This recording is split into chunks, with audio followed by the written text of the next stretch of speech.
Oggi un video un po' diverso, magari anche un po' più intimo, però volevo parlare assieme a voi di vintage.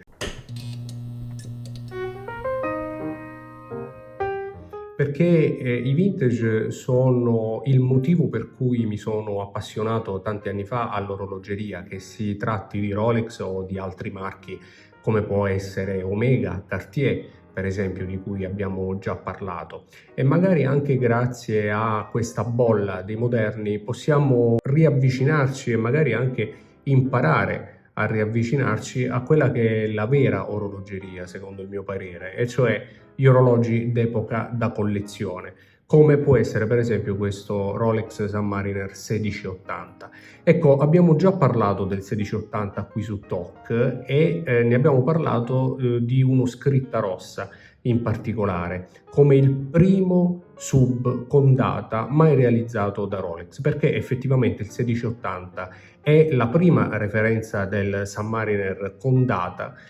prodotta e presentata da Rolex con la scritta rossa nel 1967. Nel 1977, 10 anni dopo, e soltanto per 2 anni fino al 1979, Rolex produce il Submariner 1680 scritta bianca, dove appunto la scritta Submariner è bianca e non più rossa. Una referenza indubbiamente molto più rara dello scritta rossa, prodotta soltanto per 2 anni, ma che il mercato del vintage, per esempio, ancora non ha apprezzato come forse dovrebbe. Ora, secondo me, i vintage di Rolex come questo 1680 sono il vero motivo per cui ci si possa appassionare all'orologeria. Non che quella moderna, che anzi negli ultimi anni mi ha assorbito forse più del dovuto, non sia una valida alternativa, però è anche vero che normalmente fino ad alcuni anni fa l'orologeria moderna si acquistava per utilizzarla e si acquistava con facilità andando in concessionario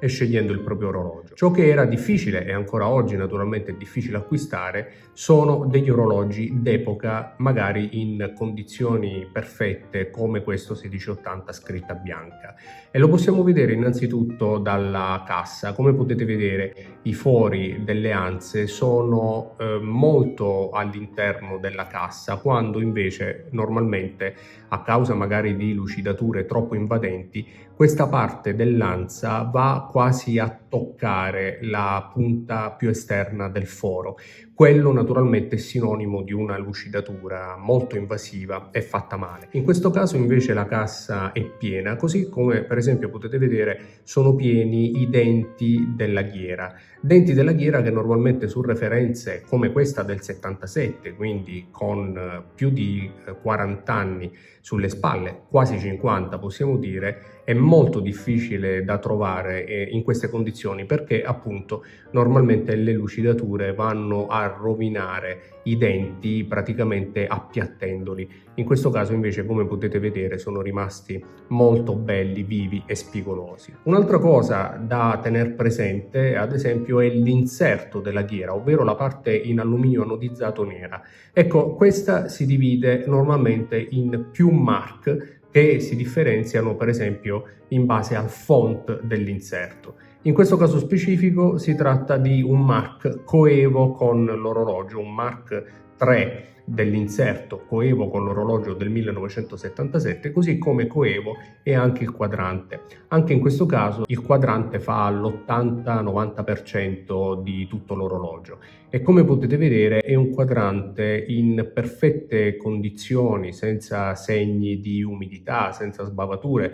dove anche l'ingiallimento, il viraggio delle sfere e degli indici è omogeneo e di quel classico giallo, di quella classica patina che fanno così saporiti orologi vintage come questo. Ancora c'è la corona da tener presente, in questo caso una triplock per un sub che era a 200 metri anziché 300 metri nel 1977, e anche in questo caso, come potete vedere, il profilo della cassa, la forma delle anse è praticamente lo stesso di quando l'orologio è entrato in produzione. Un profilo sagomato sul polso, la famosissima cassa Oyster di Rolex, icona indiscussa della casa coronata e che ne ha fatto la storia praticamente sino ad oggi. Un'altra particolarità che sicuramente avrete notato e di cui magari vorrete discutere è il plexi. In questo caso è molto facile trovare dei plexi completamente consumati da lucidature invasive fatte nel corso degli anni o addirittura dei plexi aftermarket o comunque non coevi. In questo caso si tratta del plexi originale di questo orologio, lo possiamo notare da due particolarità. La prima è il bisello del plexi originale che deve essere presente ma molto poco evidente, a differenza invece degli plexi di fornitura che avevano una svasatura, un bisello molto evidente. E poi c'è un'altra particolarità sulla quale mi sono confrontato con il nostro Gran Visir, il tenente Stefano di Tic-Tac Watch Channel, che vi invito a seguire, e cioè quella per cui questo vetro, che ha praticamente quasi 50 anni, come potete vedere è opacizzato, ha questo particolare e caratteristico effetto lattiginoso, soprattutto quando è colpito dalla luce diretta, che è un sintomo evidente ed un sintomo indiscusso del plexi che pian piano è invecchiato presentando appunto questo tipico viraggio lattiginoso, ed è molto difficile trovare dei Rolex vintage con un vetro di questo tipo e con questo effetto, proprio perché è molto raro che un plexi possa durare 40 o 50 anni, quindi anche in questo caso è testimonianza diretta dell'originalità, comunque della coevità di questo orologio. Altra storia da guardare quando si valuta un vintage, soprattutto nel caso di Rolex, è il bracciale, perché anche questo naturalmente presenta dei codici e delle referenze tipiche del periodo. Se questo orologio è un 1977 e lo si capisce dal seriale della cassa posto tra le anse dell'orologio, dobbiamo anche controllare a questo punto che siano coevi il bracciale, i finali, come potete vedere finali 580, quindi coevi con il periodo, bracciale 93 150, anch'esso coevo e blindato, tipico dei 1680 scritta bianca, attorno al 1977 e fino al 1979, e ancora la data della chiusura della clasp, ovvero proprio la chiusura dell'orologio, perché all'interno delle lamelle, possiamo chiamarle così, è riportato un codice in questo caso VB, Verona-Bologna, ed è un codice che indica proprio il 1977, e questo lo si può appurare per esempio cercando su internet, cercando su Google la tabella dei seriali Rolex e la tabella dei seriali clasp Rolex, ovvero proprio i seriali, i codici all'interno della chiusura di Rolex. Quindi in questo caso un orologio completamente coevo, che riporta anche la sua prolunga muta, quando gli orologi e quando i sub erano effettivamente degli strumenti per i subacquei, e che si apre in questo modo. Prolunga, come potete vedere, che riporta la dicitura patented, cioè brevettato, così come era per i Rolex vintage, e tante particolarità che purtroppo sui moderni, soprattutto per gli amanti del vintage, non è più possibile trovare. Allo stesso modo, altra caratteristica della chiusura del 1977 e attorno a quegli anni sono le due lamelle che tengono il bracciale nel momento in cui si chiude la chiusura, e poi ancora una particolarità, il flip lock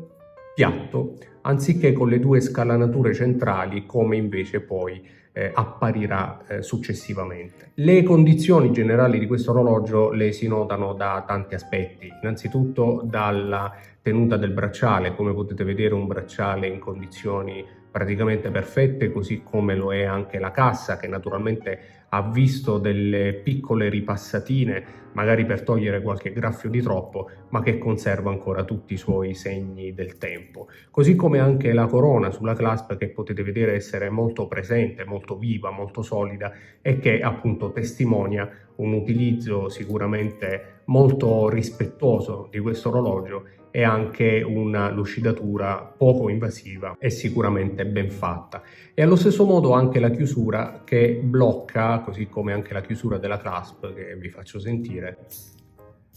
che testimonia insomma un utilizzo davvero molto rispettoso di questo orologio che per avere quasi 50 anni è davvero un pezzo da collezione in condizioni perfette. Insomma, il collezionismo che ci piace, il collezionismo che sto riscoprendo grazie alla caduta degli dei o comunque la caduta dei moderni e che finalmente mi ha fatto tornare pian piano, mi sta facendo apprezzare pian piano quella che è sempre stata la mia indole di vintagista, anche perché sinceramente, mi direte nei commenti, un orologio di questo tipo con i pallettoni ingialliti dal tempo, con tutti i suoi segni, con tutto ciò che può raccontare grazie alla sua età, credo che abbia un sapore, come mi piace dire, completamente diverso e praticamente unico. Questo è il Rolex Submariner 1680 scritta bianca del 1977 e, ad esempio, parleremo prossimamente del GMT Master 16700, anche lui un vintage che merita sicuramente un approfondimento. Fatemi sapere nei commenti che cosa pensate del vintage e che cosa pensate del collezionismo. Noi ci vediamo invece in una prossima puntata qui su Talk. Ciao!